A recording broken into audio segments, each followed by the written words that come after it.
constrói a experiência. E a experiência, com o passar do tempo, constrói a razão. E a razão, depois de algum tempo, traz a sabedoria.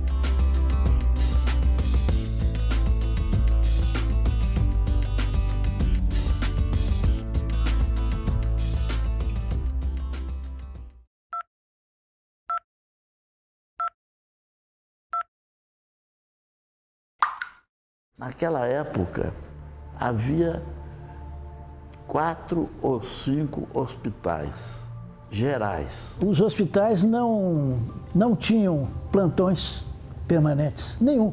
Primeiras conversas do centro oftalmológico, elas começaram com o doutor Ângelo, papai, doutor Tarcísio. Nós não tínhamos um lugar certo de atender doentes, sobretudo doente de cirurgia. E a partir daí, eles foram fazendo os convites para os outros membros da equipe. Um colega mais velho se aproximou de mim e falou: olha, nós estamos querendo criar um hospital de olhos aqui em Belo Horizonte, um hospital que seria um prolongamento do nosso consultório. Cada um tinha, dentro da própria especialidade, uma subespecialidade específica. Embora a gente não tivesse a ideia prévia de vamos fazer um empreendimento para a cidade, e hoje é. Só oftalmologistas não são suficientes. Nós precisamos de anestesistas. Era o que tinha na época, era a técnica da época. 3 dias de hospital, anestesia geral. Eu fazia as anestesias lá do centro e de lá ia para o SAR.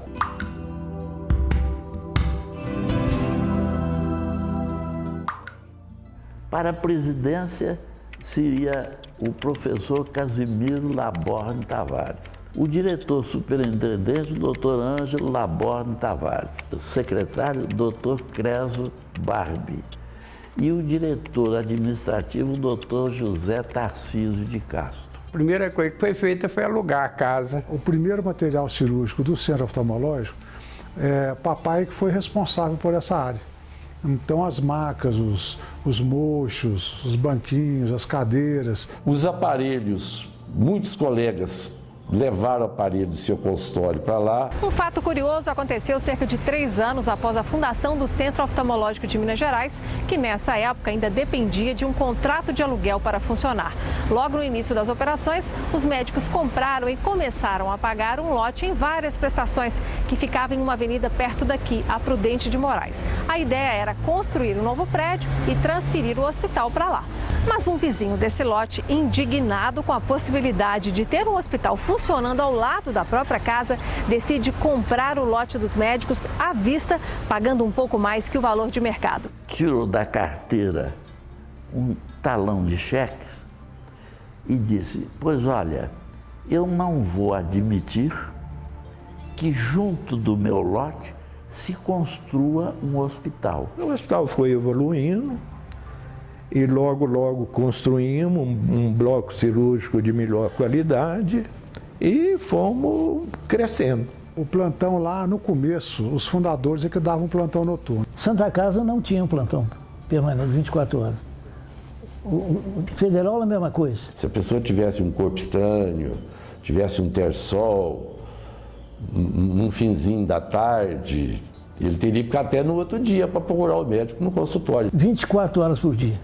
Não houve falta nem um dia. Depois eles cansaram, porque realmente era muito pesado, e passaram para a geração seguinte. 2 anos e meio a 3, sem nada receber. O paciente às vezes não tinha condição de pagar um médico, então a gente fazia de graça. A gente abria a mão para cobrir as despesas que o paciente fez. Quisemos criar, né? Quem pariu o Mateus que o embale.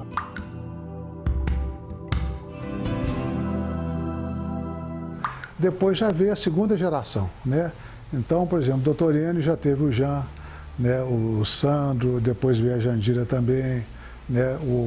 Eu como descendente do papai, o Bruno Castelar como descendente do Emílio Castelar, o Elcio Faria, né? Descendente do Dr. Hélio Faria também, que foi um dos fundadores também, um dos da primeira hora do hospital. Sempre me lembro do meu pai como um médico conhecido, bem-sucedido assim, em termos de aptidão médica, e sempre reverenciado. Quantas vezes eu citava o nome dele e as pessoas, você é filho dele, que conheço muito seu pai, até hoje. Ali eu comecei a trabalhar, comecei a crescer e passei minha vida inteira trabalhando ali dentro. Tendo chegado a nossa vez, a vez da minha geração de poder contribuir, eu acho que nós estamos contribuindo de uma maneira um pouquinho diferente. Há indivíduos brilhantíssimos, muito mais do que da nossa época. Nós não tínhamos tanto acesso assim à informação.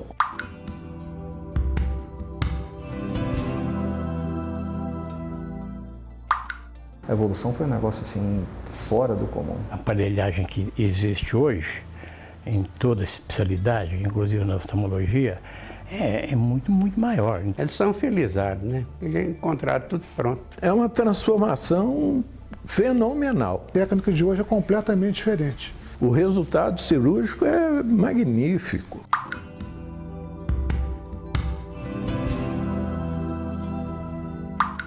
Antes de tudo, amor ao trabalho, né? O médico ele tem que fazer numa consulta, ele tem que gastar o tempo. Hoje em dia, os próprios pacientes não sabem o nome do médico. Tratar de examinar direito. Muitas vezes o médico não sabe o nome do paciente. Ética e respeito ao paciente. O bom médico hoje, esse avanço tecnológico é um excelente aliado para ele. Escutava mais o paciente, essa história dele, a conversa, o relacionamento médico-paciente era mais assim direto. E com o passar do tempo, o médico deixou de ser o principal ator da medicina. O principal ator passou a ser o plano de saúde. O dia que a honestidade for virtude, nós estamos perdidos.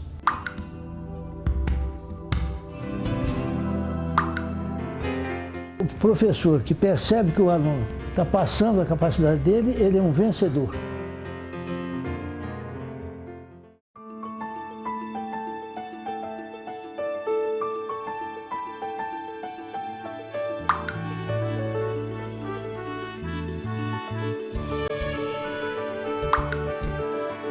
O primeiro passo que a gente deu foi a escolha de pessoas certas para cada departamento.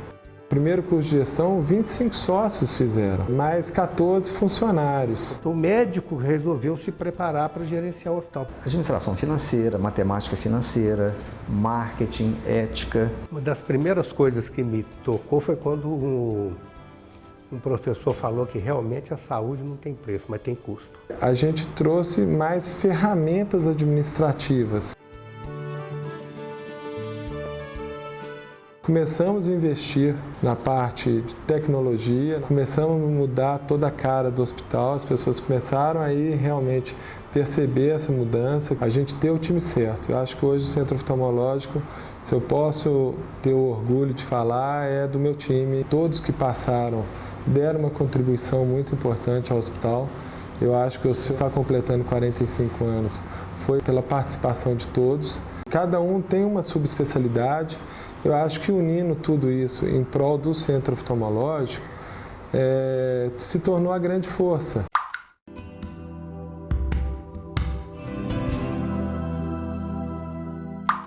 Do Centro Oftalmológico, primeiro, é um hospital extremamente ético. Não tem aqui uma pessoa que queira ser mais do que o outro. Nenhum de nós é sempre o pior e muito menos o melhor. Amigos é aqueles que a gente guarda do lado esquerdo do peito, né? Por que ele tem tanto sócio?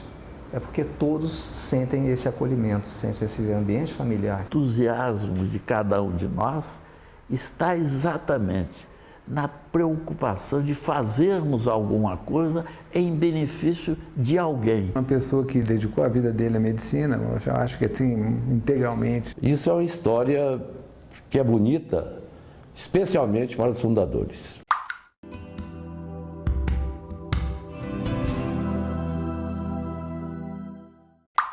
O pai dizia, no início da vida a gente aprende, logo em seguida a gente ensina e mais adiante a gente orienta. E acho, na minha opinião, o seguinte, enquanto a pessoa tiver uma boa saúde, não pode parar, vai enferrujar, né? O trabalho é fonte de alegria, de prazer, de congraçamento, de amizade.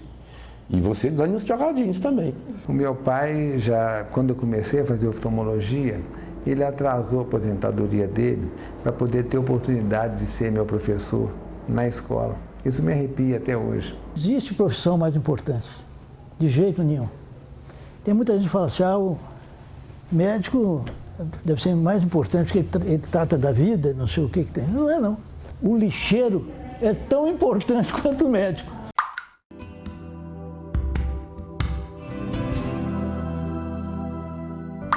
Quem disser que está plenamente satisfeito ou é cheio de si mesmo ou ignorante de muita coisa. Eu não sei se eu tenho orgulho de mim mesmo, eu acho que eu fiz o que pude.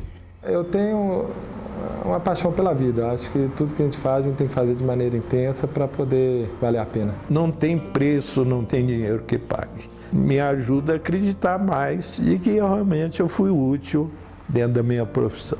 Estou nessa idade, estou com vontade de trabalhar ainda. Meu pai trabalhou até os 95 anos. Doente, ele está fragilizado, está sofredor, e o médico para ele é um Deus. Assim que eu tenho vivido. E vou morrer desse jeito. Eu acho que ele teria muito orgulho assim, de ver assim, a terceira geração já. Nunca me passou pela cabeça a aposentadoria, não. Trabalhava. Estou aguentando, vou trabalhando.